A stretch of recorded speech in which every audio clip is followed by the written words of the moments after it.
Good morning mga guys. May sinervisan tayong loader. So naging problema mga guys, ayaw na tumakbo. Kaya pala ayaw na tumakbo. Wala na. Yung cross joint ng propeller mga guys, natanggal.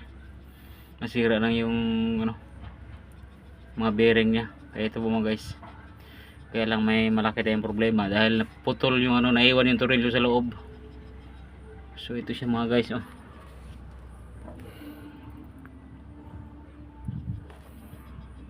So ayan. Kailangan nating yan yung isa. Ayan putol siya mga guys, naiwan sa loob. So itong tatlo. Ayan, okay. So itong isa ayan ito sa taas isa.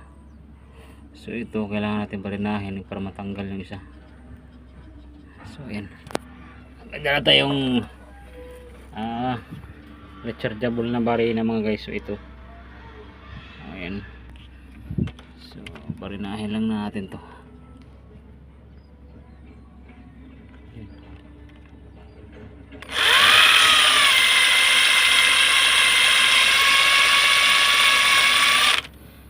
So ayan,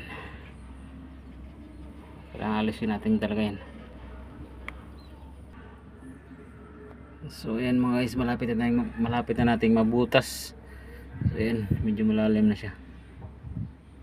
Kunting tiis na lang. So ayan mga guys, nabutas na natin. So ayan, kailangan lang medyo lakihan para magkasya yung tornilyo. So ayan, kailangan magiging ganyan siya kalaking butas mga guys. Yan, kasi hindi magkasya itong tornilyo. Ayan, tiyaga lang kasi medyo mahirap magbarina dito kasi nandito tayo sa ilalim. Laki kasi na itong loader na to. So ayan,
yan, pahingahin man natin yung barina natin mga guys kasi parang gusto niya maglubat.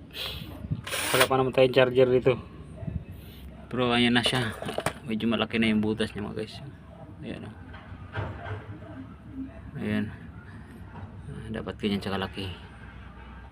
So ayan, pahinga lang muna tayo saglit, palamigin muna natin to para ayan, medyo malayo kasi yung natin, nasa bukid na sa tayo sa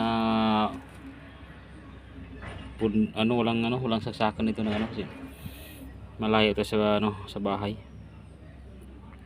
So pahinga muna tayo saglit.